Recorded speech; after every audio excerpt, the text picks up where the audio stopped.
Got it. Okay, we are recording. Dan, how you doing today? Good. How are you? Not too bad. Not too Good to bad. talk to you. I I'm excited appreciate your about this time. question. A little bit different, from Good. the old. Good. Old. We'll talk about new records and what's happening, and we kind of like to intersperse that with kind of being a bit more retrospective and looking back over records that have been important in your life and creative journey. But before we get on to that, I just want to ask you how you found the last 2 years of pandemic lockdown and such, like how you found that personally and creatively. Well, I mean, it's here's the thing. It's hard for me to complain. I've got a beautiful wife and a beautiful daughter, and we were locked down together. I have a house to live. I mean, it's hard for me to really complain about stuff. In general, the lockdown's been okay. I live in Florida here in the United States. Which you've heard about Florida over there is, it's not up to me, but things were opened up here fairly soon, closed back down again. We were doing all the right things, and I found it to be a little bit, I was just concerned for the world for a while, and then I was over it, ready to get back on tour and ready to, once the vaccine was made available, that's when for me things kind of changed. You know what I mean? You can get the vaccine or not get the vaccine, but either way, I think now that that's available and a lot of people have it, people want to move on. So absolutely. But in terms of creativity, it was pretty good because it was a time for me to reflect. It was a time for me to get some work done because I didn't have a lot else to do. It was a time for me to dig back into like a bag of old, ideas, do some stock taking, and do some metaphorical shredding of some documents, and then do some a bit of pursuing some other ideas that hadn't really gotten the attention they deserved. And that's where a few of these songs came from, but most of them were pretty fresh ideas within that year leading up to the recording. Yeah. Is that a home studio that you're in at the moment? Is that a home? This is my office at home, yeah. Oh, lovely. I do a lot of my writing and like demoing and stuff. But yeah, it's a little bit in disarray right now, and I had some time, so I'm doing a bit of rearranging and painting and organizing. Nice. I needed a shelf for my records up there. Lovely. Things. So wonderful. Again, that's right now. If you look to the other side of this computer, it's just shit piled. Chaos. Love it. Love it. Well, what I can see now for listeners is what looks like some kind of analog keyboard to your over your left shoulder. Is that an analog keyboard? No, that's the MIDI keyboard. The analog one is with the computer sitting on here. Ah, nice. Organ. Well, I mean, it's a digital organ. But yeah, this is my little. This is where I get most of my shit. Wonderful. And there's a piece of outboard gear just for some mic preamp, some and a little bit of compression that goes in. Most everything is done with that. I like that universal audio stuff. And a beautiful rack of guitars on the wall as well. Yeah.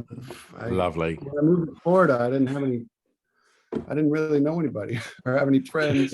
So I got obsessed with guitars and learning how to build them and work on them and all that stuff. So wonderful. I kind of spoiled. So. Right, Dan, let's kick off your playlist. The song with the greatest ever intro, please. Well, the song with the greatest ever intro, to me, I thought this was going to be a tougher question than it actually was. But I actually started thinking about songs, great intros. If you don't mind, I had a couple runners up, Roundabout by Yes comes to mind. There's a few that are just like, whoa, that's pretty epic. But I mean, I would say one by Metallica, even though really, no, forget I even said that. One comes to mind that just kind of, once I thought of it, shut the door on all the others, and that is Blitzkrieg Bop by the Ramones. I mean, this is an intro that is recognizable the world over. Everybody knows, hey ho, let's go. Everybody gets charged up. The young guy in me, the old guy in me, I always feel the same when I hear the beginning of Blitzkrieg Bop, and I always get ready to party, and it's awesome. And so for that reason, it's got to be the greatest intro. It's certainly the most iconic. Yeah, for me, hands down. That's a really, really good shout, Dan. And I've recorded 370 of these episodes now, and no one's used the Ramones yet. And that don't fuck around, does it? That kicks straight right from the off, like they're pulling you in, aren't they? Great. It's great, and live it was twice that fast. I mean, they had a lot of great intros. You know, I almost said Rock and Roll Radio, with the whole, you know, the DJ and that whole Phil Spector deal. But I mean, Blitzkrieg Bop, that's it. That says everything you need to know about the Ramones in that first 30 seconds of that song. It's crazy how impactful that is. I'm really, really interested in how, like, the two choices, you know, your honorable mention there of Yes, like you couldn't get two further ends of the spectrum. You've got the Ramones banging the whole song out in probably the time it takes Yes to just get halfway through their intro. Like it's it's true. So with that in mind, I want to ask you when you write, how much you take on board with trends insofar as, you know, Spotify playlists and, you know, the current generation's rapid thumbs, that the attention span's getting shorter and everybody's on to the next thing. Like, are you drawing from that, almost that Ramones-esque of like grab them from the beginning, or are you like, no, do you know what, my song's my song, it will take its form however it takes its form? How much of that, and I guess maybe, you know, a few years back that might have been more equated to like, well, we want to get on the radio, but then I guess there's the radio edit for that. But like, how much do you I know what you're saying, but I'd say it's certainly more of the latter. Like, the song has to be the song, but having said that, like sometimes you're writing the song and you just feel like it's got to get to the next part quicker because that's what the song needs. You know what I mean? Not necessarily for any other reason or for anyone else's appeasement other than my own. But I'll often, I won't necessarily write at all taking into account like what's popular at the time or what's happening. But I will consider, you know, if I was someone else, you know, would I like this type of thing? You know, if I was, you know, depending on the song or the topic, like, you know, if I'm accustomed to listening to this type of thing, am I going to be into this? That certainly will cross my mind. You know, I think as a music listener, it should. Yeah. Okay.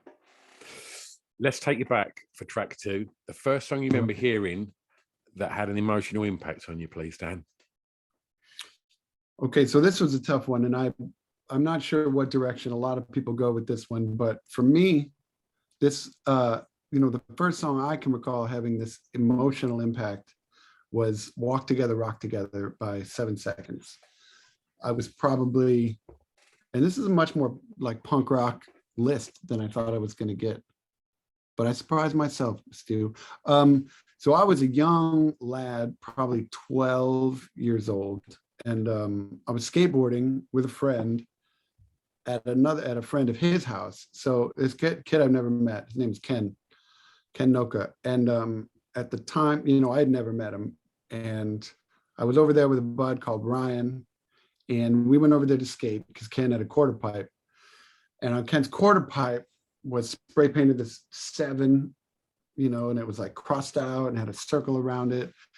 And I was like, oh, you know, and I was a little kid and I was like, oh, this guy's smoking. He's got this cool spray painted ramp.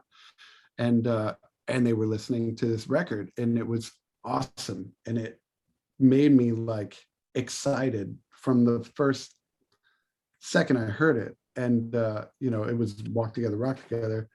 And then you know, we're hanging out for the afternoon, and I'm like, this is awesome. This is like the most fun I've ever had, just skating, listening to this band, like meeting these kids that are, you know, different than the ones they go to school with, and they're like turned on by this same shit. And then I like the song Walk Together, Rock Together comes on, and I'm actually listening to the words. And I remember like vividly becoming like getting that tingle, you know. It later became known to me as the feeling. And it was about listening to that song about equality. And that was the first time in my life like music meant something more than, you know, I mean, I had like favorite songs and shit, but it was like, oh, this guy's like, you know, this guy's excited about this. And he doesn't, you know, obviously doesn't care what, you know, what radio station this is played on, or if ever at all, or whatever. And all of this sort of kind of hit me, and it was very emotional for me, because it got me charged up, and it kind of got me angry, and it started opening my eyes. It was interesting. Was that your introduction to punk rock? Pretty much, yeah. I mean, as far as my like listening, that was pretty much it, you know. It was 7 Seconds was, yeah, the first punk rock band I ever really heard. And then I was quickly turned on to some others, you know, and right around the same time, like Violent Femmes and some other like folky type of weird alternative things were happening.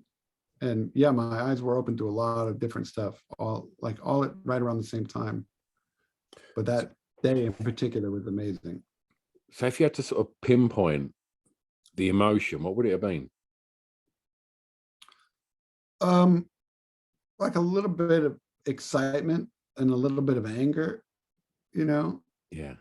I didn't you know, he was fired up that people you know, about racism in the scene. And you know, I was just learning about a scene, and I was just, you know, I didn't really know from racism. I didn't come from that type of family, but I also came from a pretty white area. So, you know, it was interesting. I was like opened up to all these different ideas and concepts and things that I was like, I need to know about this stuff. I need to know more, and I need to, you know, I need to be on the right side of this. Okay. We're going to stay in the formative years for track 3, Dan. And I'm going to ask you to tell me the song that reminds you of your time at school, please.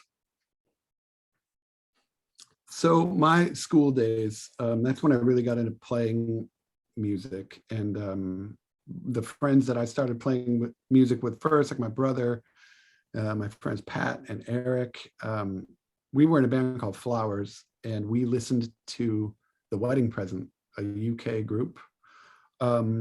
We listened to The Wedding Present and the Smiths almost exclusively. And it became a weekly ritual of ours. Late on Saturday nights, we could go to this comedy club that was in a neighboring suburb of Chicago.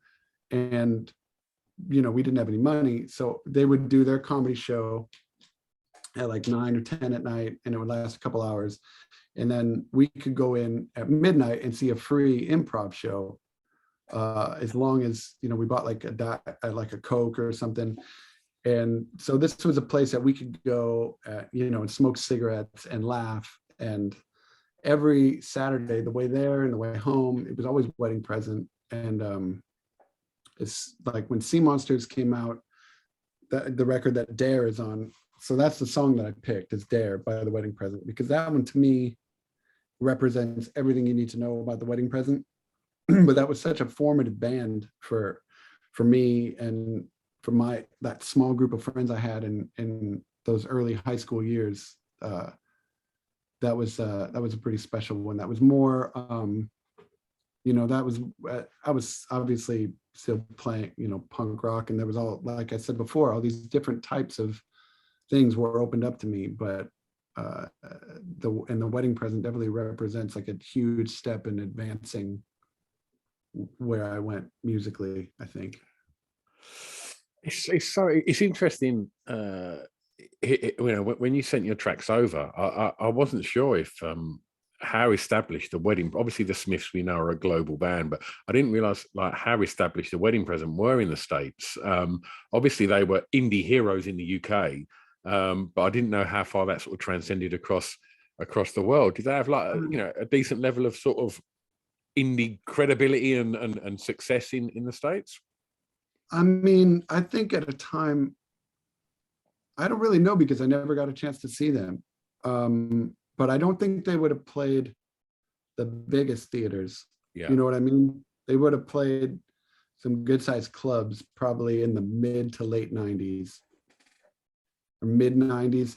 I would figure some good sized clubs, maybe 1,000 people here and there, but not, they weren't really that big. And maybe that's what that kind of made them special to us. Like we felt like it was something almost secret that we knew about certain bands. You know what I mean? When you're that age, you get excited about silly stuff like that. And now, now I've grown into someone that wants everyone in the world to hear my record and have a chance to decide if they like it or not. But I don't know. There was something about, having these a cool UK band that no one else had heard of. Yeah. That also was like a turn on for sure.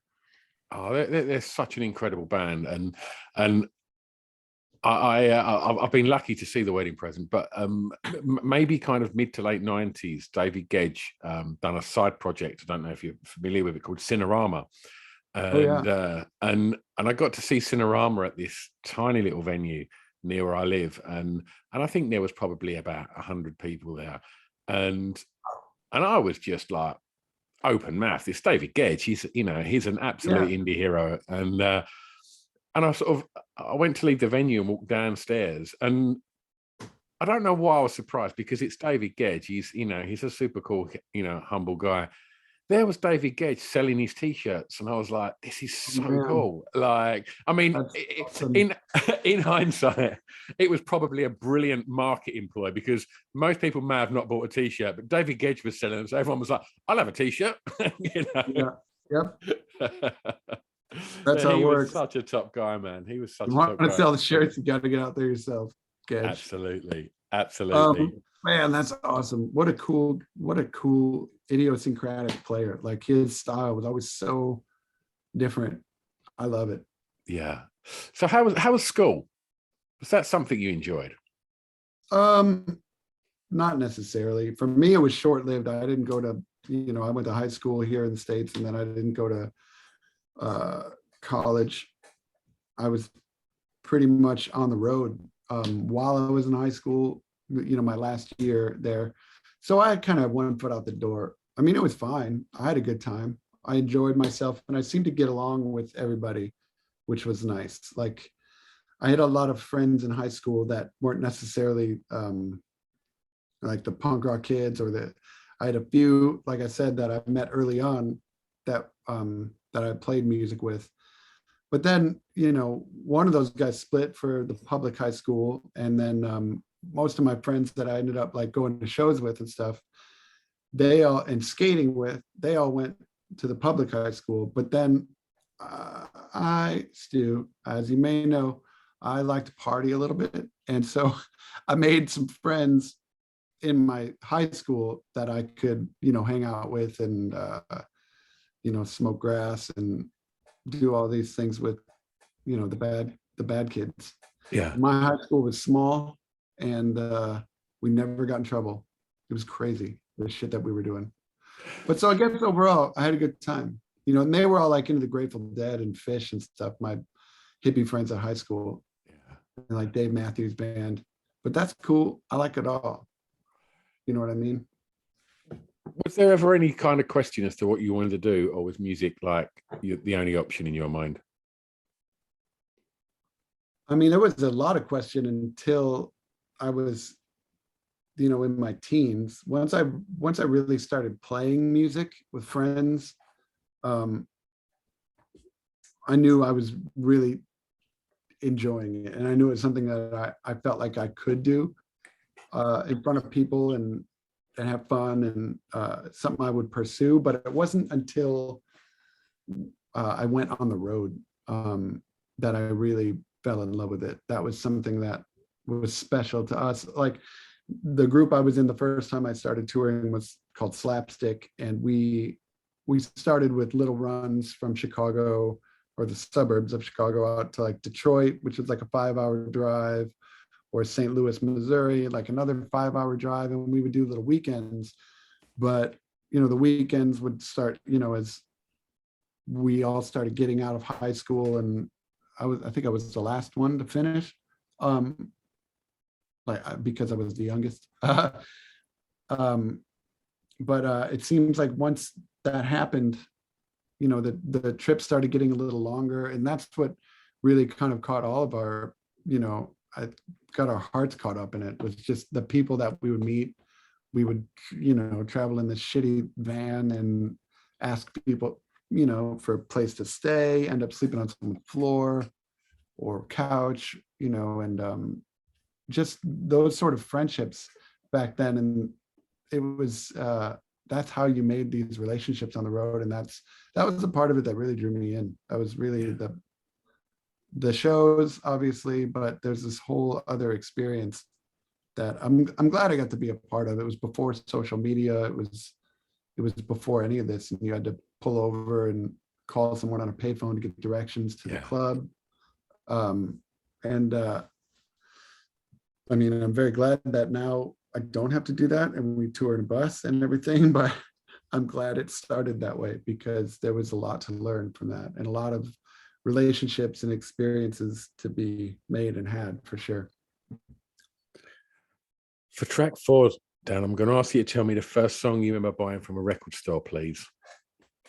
All right, so this is another 7 Seconds song, or well, it's an album. So the earlier mentioned story of skateboarding at Ken Noka's driveway, hearing 7 Seconds for the first time, that led me just a couple of weeks later. I believe I was in Hoffman Estates, Illinois, and there was a record store in a strip mall, just like around the corner from where my grandmother lived. And for whatever reason, I was over there, and I took off from her house skating around, and I ended up in this record store, and they had Ourselves, an CD by 7 Seconds. And I was like, well, this has got to be the same shit.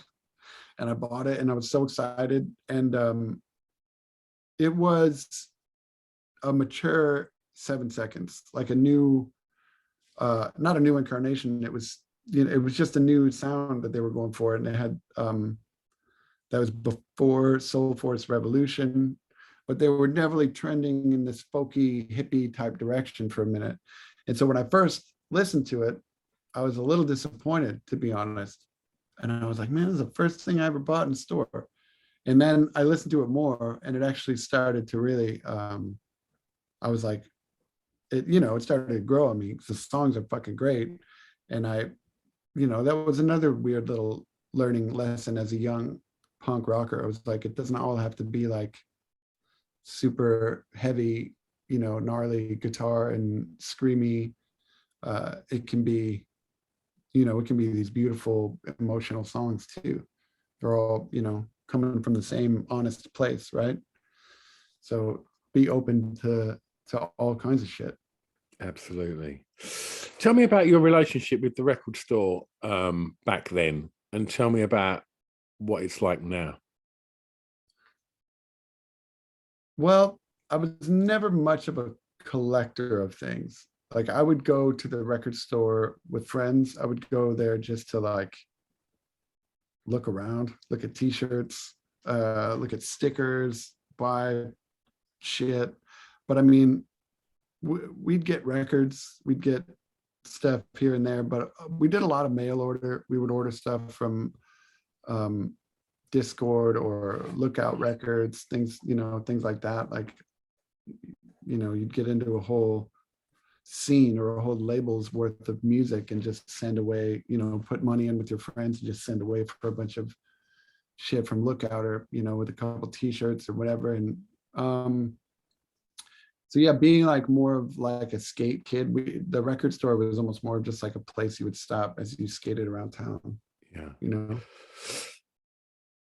Um, Tell me, like, how much did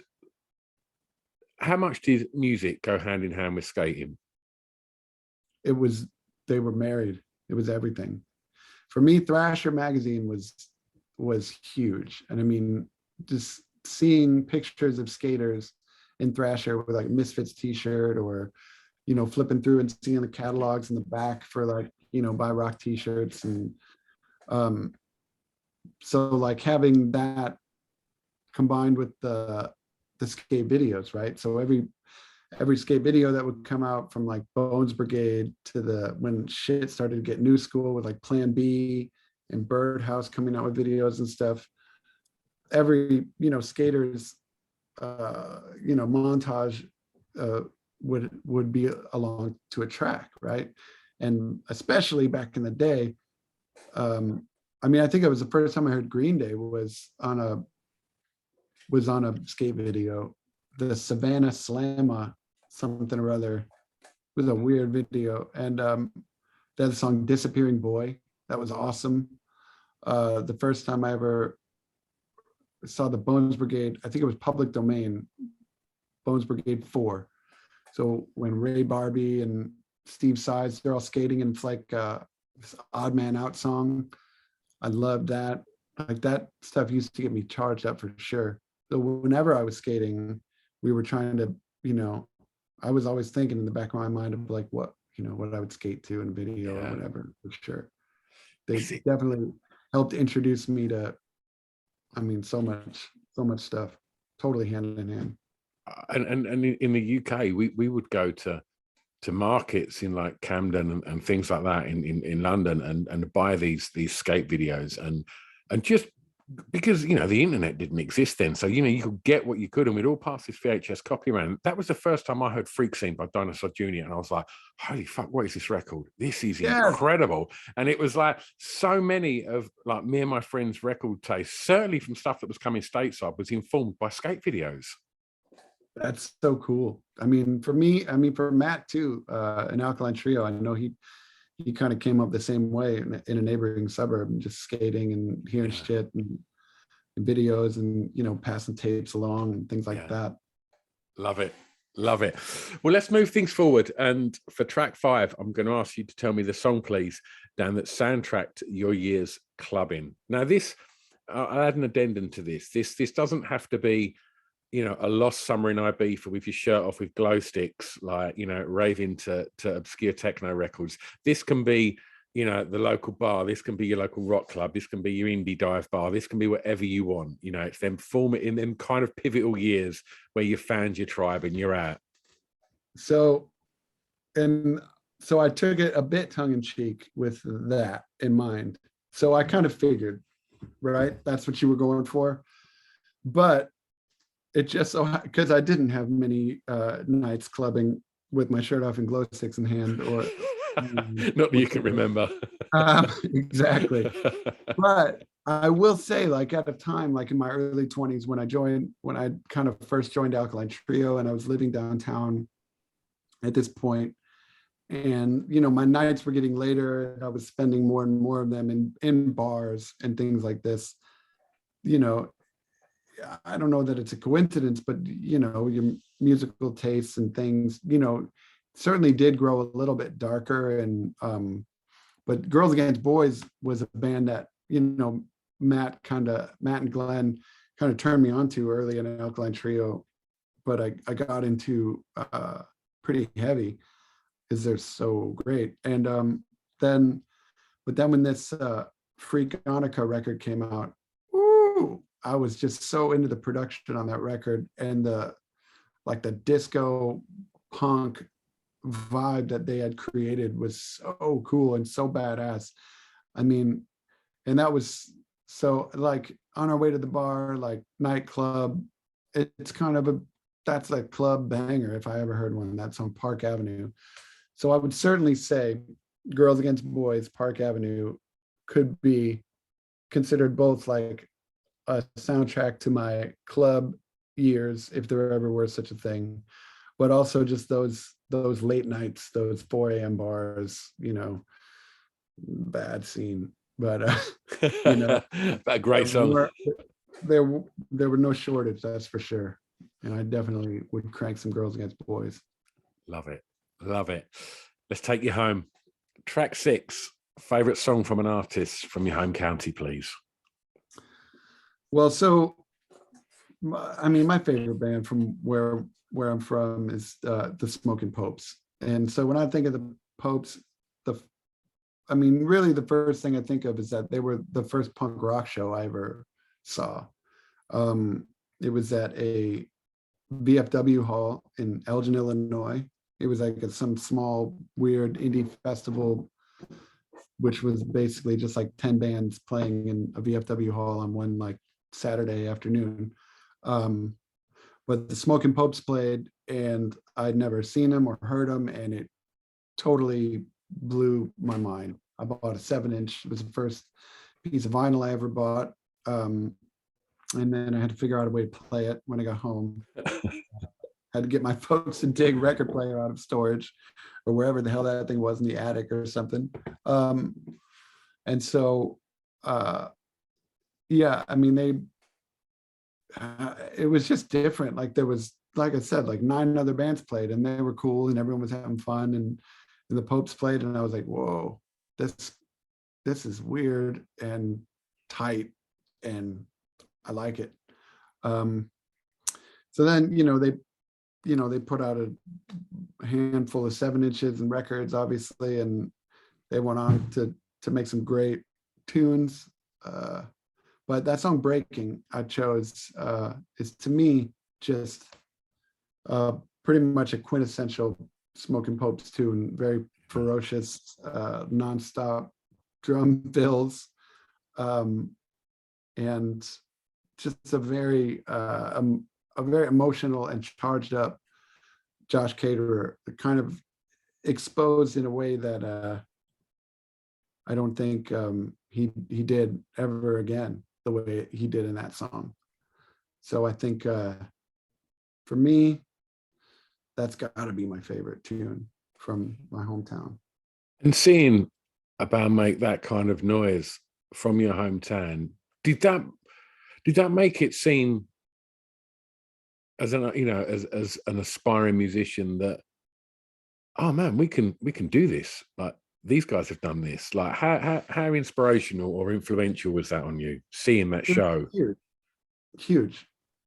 Because I didn't necessarily feel like I could do what they were doing, but I felt like I could do that. Does that make sense? Like, Totally. It definitely opened my eyes to something that, whether or not I felt like I could be in a big rock band or whatever, I had no idea. That was never really the intention for the longest time. It was just about, getting out and playing. And that was, the scene that we came from, that suburban scene, just going from town to town every weekend and seeing a different show, or, someone else's basement, or a different VFW hall, which here in the States is the Veterans of Foreign Wars. They have these, like clubs or whatever. Same as like there's, little like I don't know what you would call it over there, but they're, like Oddfellows or Masons. Yeah. You know what I mean? Mm-hmm. So they've got their halls where they have their meetings, and the bar where they sit and drink, but then they're usually not doing anything with that hall. So, back in the 90s, we would, or someone would get together some money and rent out the hall for like an evening, and put a PA in there and print up a bunch of flyers and get some punk rock bands to play. And that's how a lot of the shit got started. Okay. Last track, Dan, and you get to be influencer and tastemaker here. A song that you think many people may not know that you would like them to hear, please. So this was, I wouldn't say confusing, but I think I took this as something that many people might be surprised that I think they should listen to. That I'm gonna, it's not like an Alkaline Trio record, or like, Led Zeppelin 3 on vinyl. You got, okay, so this is a surprise. And it didn't take long for me to think of it because I've been listening to it nonstop. But many people might be surprised to know that I am a big fan of musical theater. Okay. And this has been basically since I met my wife. She's a pretty big fan of musical theater. When she moved to Chicago to be with me quite a long time ago, she started getting me out of the house, and we would go and see a play or a musical or this or that. And I, really started to enjoy it. And the songs and the different styles of songwriting always kind of like struck me as interesting. But now we have a daughter who is almost 15, and she is obsessed with musical theater. So this is pretty much all I fucking hear all the time is songs from various plays, song from Waitress, song from Dear Evan Hansen, Hamilton, Hadestown, so many. But, when West Side Story, so this is where I'm going, the song I chose is Something's Coming from West Side Story. And when this was announced that Steven Spielberg was going to remake this, the film version, we all got really excited. And our daughter Sophie started listening to the soundtrack a lot. And basically, when she gets into something, that's what we listen to on the way to school. And that's it. That's all we listen to. And I really think that Something's Coming, as sung by this new Tony, Ansel Elgort, I believe he's called. Mm-hmm. It's such a good rendition of the song. It's such a cool song, and it's so it's just to me. I mean, it sounds like the original, but better. Like the voice and the vibe, he just nailed it. And I was very, very pleased. And now, I mean, I listen to it all the time, even if I'm not with my daughter. It's crazy. I was in California last week, and I was having a bit of a hard time just in my own head, trying to get out of the hotel room. And I had to put on that soundtrack, the West Side Story, to get into a good mood. It was fantastic. But it worked. It worked. Wonderful. Dan, we put together a little Spotify playlist to accompany this podcast, so people can go and listen to all of your picks and obviously your music. And it seems that 2022, as we touched upon at the beginning, is starting to kind of resume some kind of normality, and fingers crossed it stays that way, and we become a far more connected nation again, and a happier, more positive place. And with that in mind, what are you looking forward to this year, Dan, personally, and what's going to be happening professionally? I guess what I'm looking forward to most out of this year is just what seems like an attempt at normalcy. Like I said earlier, well, I'm not sure if that made the thing, but I'm going to try and take my family to the UK, to Europe, and let them see a little bit of the world. And let them, that sounded terrible, help them see, we're all going to go and see a little bit of the world, is our goal. And so I'm really looking forward to that. I mean, professionally, I really want to get out there, and I really want this Dan Andriano and the Bygones record to be heard. I really feel like this is pretty indicative of what I want to be doing musically, or like, what came out of this was something I got really excited about. And it was almost a happy accident, the whole thing. So I'm excited to get out there and tour on that. I'm excited to, just again, try to get back to a little bit of normalcy. Yeah, wonderful.